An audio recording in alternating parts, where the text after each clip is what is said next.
everyone, to the Covenant Eyes podcast. I am your host, Karen Potter, Director of Church and Affiliate Marketing for Covenant Eyes. This podcast brings together experts from all over the globe to talk about pornography recovery programs, helpful resources, educational content, all designed to help people in the church overcome freedom.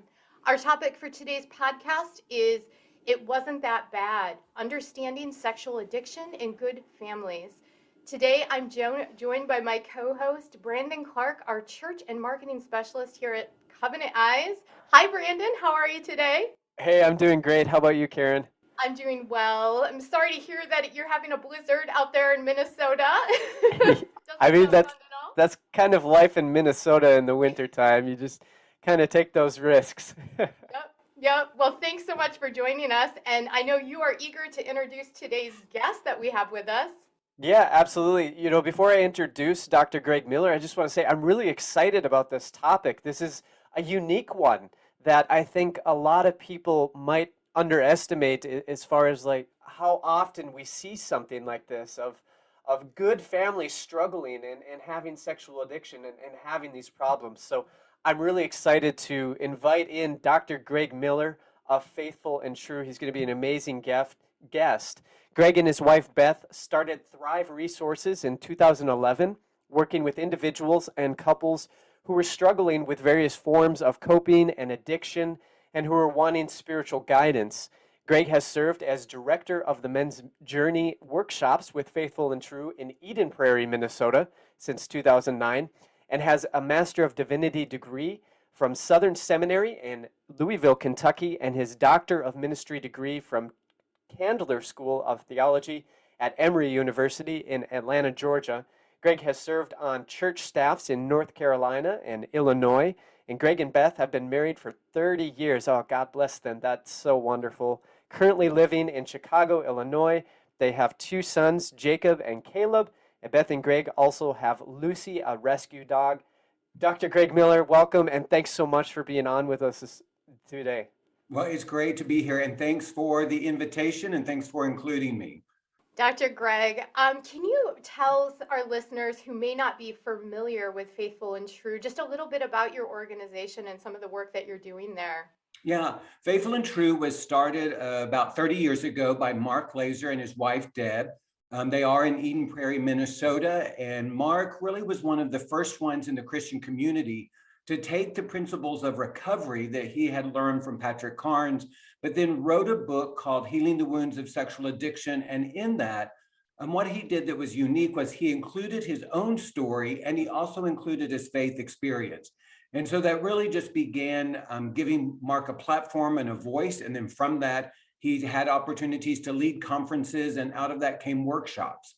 And so we've been doing workshops at Faithful and True. And as you mentioned, I've been the director of the men's workshop for the last 13 years. We do a workshop for men every month addressing the issues of sexual addiction. And it really was out of working with men that I began to ask some questions that I began to wonder about. And out of that came the research. Yeah, I want to ask a question about that research in just a sec, but I wonder if you can talk about just the heart for men in seeing what you've seen and maybe experiencing what you've experienced. You know, how are the men out there? You know, and are they seeking help or are they in need of good help? What's the atmosphere like when it comes to that? You know, what we see is there are various approaches when men come to our workshop. We have men who come who are eager. They have just kind of reached that point of desperation. They are open. Maybe they've heard about Faithful and True from a friend or did research and found us online, but they come hoping and with anticipation. And we have some men who come to our workshop and there's some reluctance and resistance. Maybe they've been told they need to come. Maybe it came kind of in an ultimatum from a wife or somebody else in their life. So they show up and there's a little bit of hesitancy and resistance. There's a third category of guys, and they're the ones that really want to experience transformation. And yet they have been dealing with this issue for so many years. They've tried so many different programs. They've read so many different books, and they really don't feel as if they've made much progress. So they come with some hope, but also a lot of caution and even some questioning as to whether or not it's going to make a difference. And what I often say to the men that come to the workshop is it doesn't matter what got you here. It's what happens while you are here. Can we take some of that resistance and caution and turn it into some openness and to consider the possibilities? What we do see is we see it over and over again, just the significant issue that this is for men in the church. And one of the things that the research showed us, so I do want to talk about the research, but part of the issue was we sent out this questionnaire. We had a significant number of people fill it out. We had over 400 questionnaires begun. Out of that, we got over 330 that were viable questionnaires, and it was for both men and women. And what we did is we targeted people between the ages of 20 and 35, and the vast majority of them identified themselves not just as Christian, but they would say that they are committed to Christ. They would define themselves as Christ followers. They had a high participation and commitment to the church and church activities. And one of the things that we saw pretty consistently was here was this population of people who were very committed to their faith, committed to the church, committed to expressing their faith, defined themselves as Christ followers, and still struggling with these issues. And as you can imagine, that creates a pretty significant kind of question of your faith, a concern, what difference does it make? And so a lot of times people in the church, especially those who were raised in the church, come to this issue with a certain level of hopelessness and despair because the stuff they were told is supposed to be helpful, they haven't necessarily found helpful, and it hasn't created the freedom that they desire. I can imagine that would be very troubling and challenging. I think of my own experience and how I was also raised in the church and struggled mightily with sexual addiction. And so it's really interesting to hear the results of that. And was it surprising? I guess that's what I would like to know. When you saw the results and you saw the data coming in, were you surprised? No, actually, it just confirmed what we suspected. Having had so many men come through the workshop, having done it for so many years, one of the things that really encouraged me to do the research was some of the experiences that we were having in the workshop.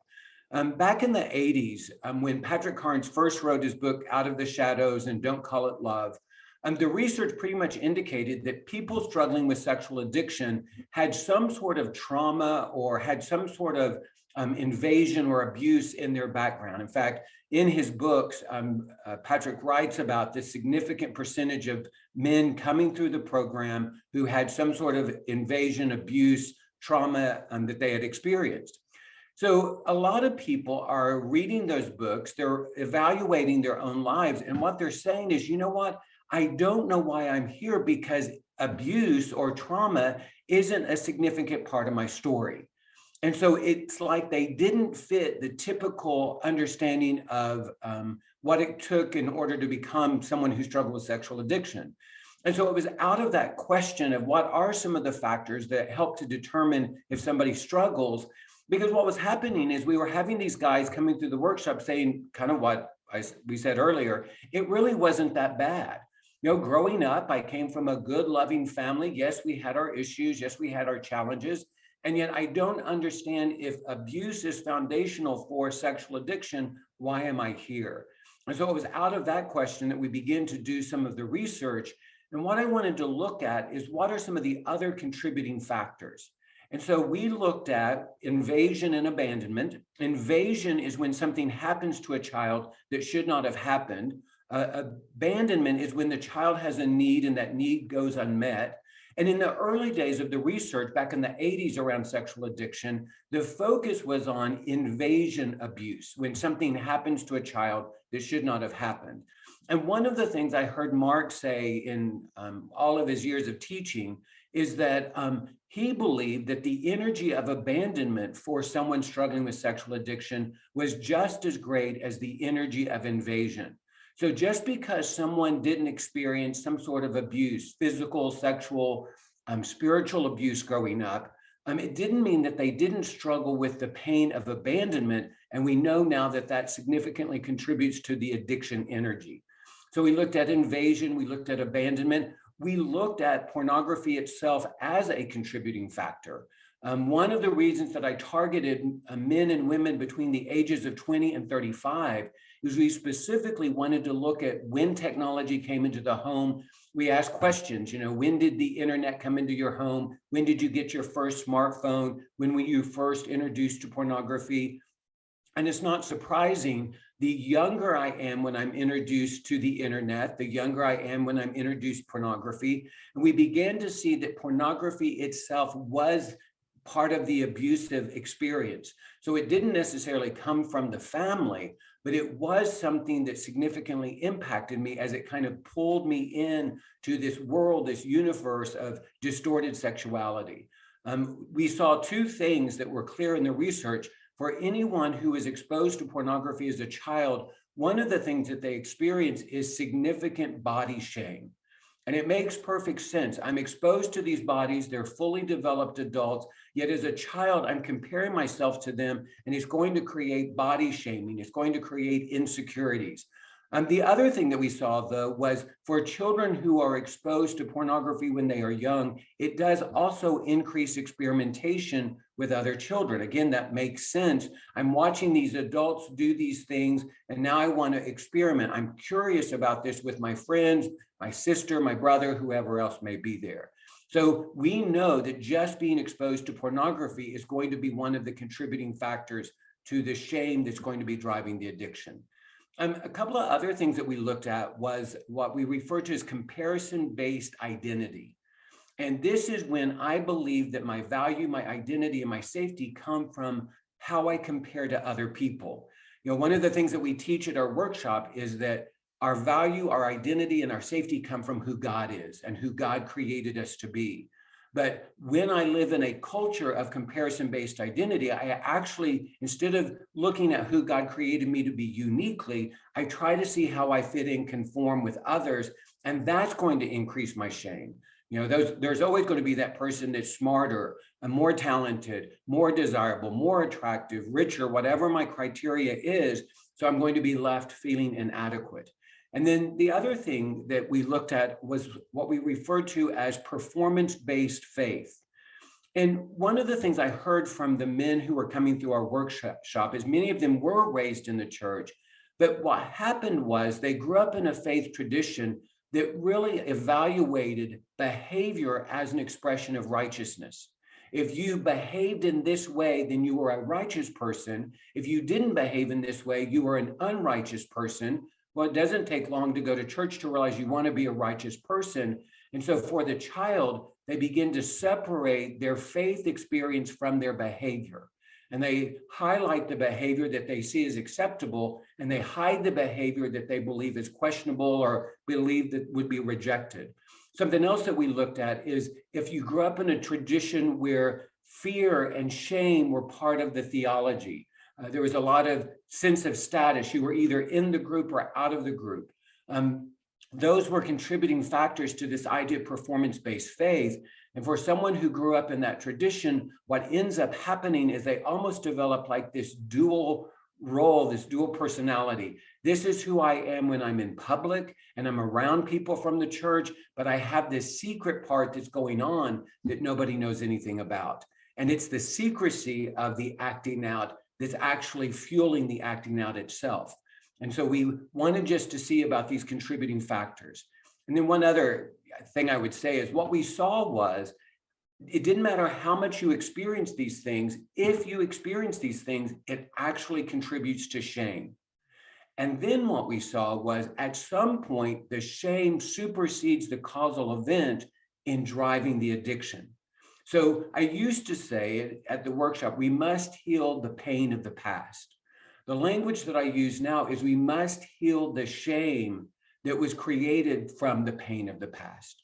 And the way that we talk about shame at the workshop, shame are the lies that we believe about ourselves and the lies that we believe about God. And we want to go from living in the bondage of lies to living in the fullness of the truth of who God is. Dr. Miller, you just unpacked a whole host of amazing topics that I want to dive into. But, I find it really interesting because we hear this quite often and quite frequently from people that engage with Covenant Eyes, kind of that put on the church face and the shame and hide all the dirty secrets that we have in the back room.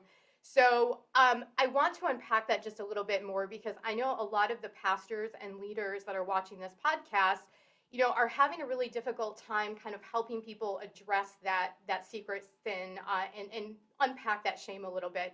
How do we, as a church body, remove that shame that is behind our struggles with sexual addiction and pornography, so that we can begin to find that restoration and healing? Because the church is struggling with that. Do you have any advice or wisdom on that? Well, one of the things that I really am drawn towards and I'm really curious about is this idea of what I refer to as creating a culture of vulnerability in the church. And it really is about the leadership modeling that when a congregation sees their pastor and the leadership team being open and honest and transparent about their own journey and struggles, that is transformative for the entire congregation. I grew up in the church, and also what's true for me is I am in recovery for sexual addiction. I was on staff at a church about 16 years ago, and I got exposed. My life exploded, and that really began my own journey of recovery. And so I was on the staff at the church. I was promoting this performance-based culture because I didn't have the courage to be open and honest and vulnerable. And one of the things I have tremendous respect for are men and women who are in leadership at church, and they have the courage to be open and honest about their own journey and their own struggle. There's an amazing invitation that comes from that. And one of the things that's true is we know in the church how to talk about vague generalities. We know that I am a sinner, I have fallen from grace, and sometimes we leave it there. But what really is transformational is when somebody has the courage and the capacity to be open and honest about what that struggle is. I think another piece of this is really reorienting our understanding of sexuality itself. One of the questions I often get is, when should we start talking to our children about sexuality? And the answer is when they are born. From the very beginning, we're going to talk to them about their bodies and that God created their bodies and that God gave them certain desires, and they're going to grow in their understanding of those desires. And it's all good. It is all God's good creation. So it's not about avoidance, it's about stewardship. I often say you cannot steward a gift you do not accept. And so in order for there to be stewardship, it begins with ownership. So I'm going to own that God created me to be sexual. It's a good part of God's creation, and I'm going to learn to be a good steward of it. Well, when children have what I refer to as a theology of redemptive sexuality, then when they come across something that is outside of God's plan, they have a structure to be able to talk about it. For years, the strategy was kind of protection. We're going to try to protect our children from pornography. And I think there was a season where that might have worked. I don't know if we're in that season anymore. The research seems to indicate by the age of 10, 75% of all children, boys and girls, have seen pornography. And so it really is about engaging that conversation and creating safety. I often say it wasn't that you were exposed to pornography that created the chaos, is that you were alone and you didn't have safe people that you could talk to about. Kind of a side note is one of the things that we teach is when a child is exposed to pornography, there are two things that happen. One is the child develops curiosity. It makes perfect sense. If you show kids bugs, they become curious about bugs. If you show kids the stars, they become curious about astronomy. And if they're introduced to something sexual, if they see bodies, if they see an experience they're not familiar with, they become curious about that. And curiosity is one of the things that drives us. It's not a negative thing. In fact, curiosity, spiritual curiosity, is what opens us up to God. The other thing, though, that happens is when a child is exposed to something sexual, they get triggered into their shame. And the original shame message is this message of there's something wrong with me. And as soon as I believe there's something wrong with me, I go into hiding. And it makes sense. When a child is exposed to something sexual and they're not ready to handle it or understand it, there is something wrong. A child should not be exposed to sexuality. It creates chaos for the child, and the child doesn't have the emotional, physical, spiritual capacity to navigate it well. So it makes perfect sense if they're trying to navigate it well in isolation, they're not going to be successful. But what happens is when I'm exposed to something sexual, I become curious about it. I get triggered into my shame about it. That shame sends me into isolation and secrecy, which actually gives the pornography more power.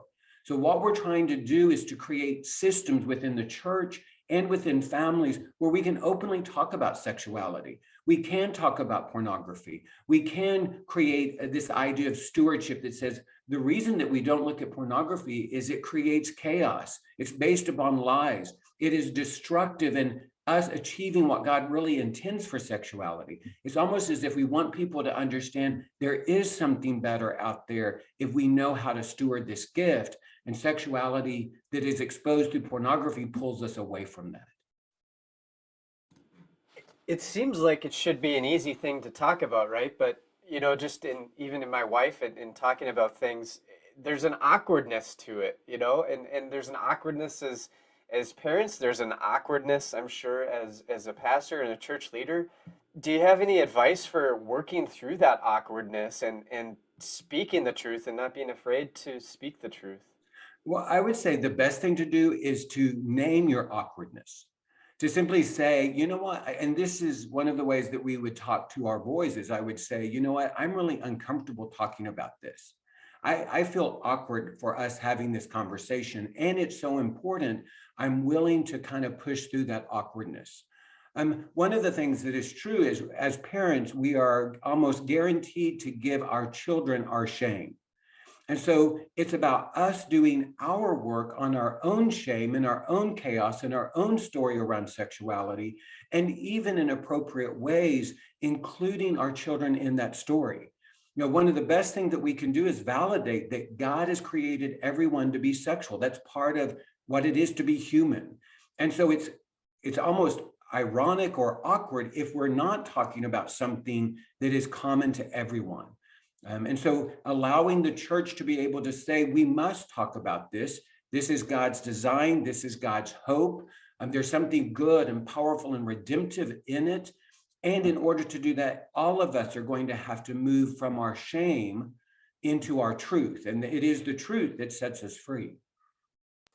So good. Such good feedback there. And, I've heard it said before, but, the world is not afraid to talk about issues related to sexuality. And so the church and everyone in the church really needs to find the courage, even though it is awkward and uncomfortable, to step into the conversation, because if we don't, the world will fill the void. I know we're running a little bit short on time. We'd love to have you back because I feel like we have just started this conversation, Dr. Greg Miller. I would love to give people listening to this podcast some direction on how to get in touch with you, your organization, and helping men get connected into some of these workshops that you guys put on. Can you Absolutely. give us some direction? Okay. Our website is faithfulandtrue.com. We do the workshops for men every month. We also do workshops for women who are in relationship with men who are struggling with sexual addiction. So we do a wives or a woman's workshop 3 times a year. And we also do couples workshops. And we recognize and we want to validate that we know that there are a lot of women who are struggling with their own sexual addiction, have been exposed to pornography. In fact, one of the things that the research showed was we had 2/3 of the people filling out men and 1/3 women. And for the women who scored high in the sexual compulsivity scale, there really wasn't a significant difference between the men and the women. And so we just want to validate that there is a need for support and help for women. And at Faithful and True, we kind of lead out of our own stories. And the model for us is out of Mark Laser's story and his wife, Deb. So we work with men who struggle with sexual addiction. We work with their wives, and we also work with couples. And so it's faithfulandtrue.com. We also offer a podcast. That's something that if somebody is looking for more information about Faithful and True, they can look into that. But we would love, if possible, to support the people that are out there. Awesome. We'll make sure that all the links are in the show notes for today's podcast. So everyone, please check out Faithful and True's website as well as their podcast. They also have a host of resources on their site, articles, things that you can really dig into and get more information. So in closing today, I just want to thank you again, Dr. Greg Miller. This has been a real pleasure and such an honor to get to meet you and learn more about your work. Last question I have for you, how do we get our hands on some of this amazing research? Because I know that there's pastors and leaders that are just itching to find out all of the results of this amazing research that you've done. How do they get access to that, or is it published and available? It's not published yet. Okay. I am in the process. I'm working with a group of researchers, and we're in the process of trying to get it published. And I can own I am the one that's slowing it down. I just need to dedicate some time to writing some stuff out. But we did do 2 podcasts earlier on at Faithful and True on the research. So if they want a little bit more information, they want to go into depth there, then that's another place that they could get it. And we can help them find those podcasts if they have difficulty finding them in the archives. But the hope is I will be motivated to write, which is not my natural inclination, and that we'll be able to get this published. That's wonderful. Dr. Greg Miller, thanks so much. What a blessing it was, as Karen mentioned, to be able to have you on to share this research, this important data, and really laying down a call to building a culture of vulnerability in the church and being willing to step forward out of the awkwardness in speaking truth. And just a reminder for our listeners today as well, we're offering a free 30-day trial of Covenant Eyes software. If you visit our website, covenanteyes.com, and enter promo code FREEPODCAST, that is all one word, free podcast. Just enter that in the checkout. And again, visit our website and enter that promo code and experience freedom and accountability today. I can't tell you how great this is. Dr. Miller, even beforehand, you were mentioning that Covenant Eyes is an important asset, an important tool in what you guys do as well. So thank you so much for being on with us today, and we look forward to joining you again next time on the Covenant Eyes Church Podcast.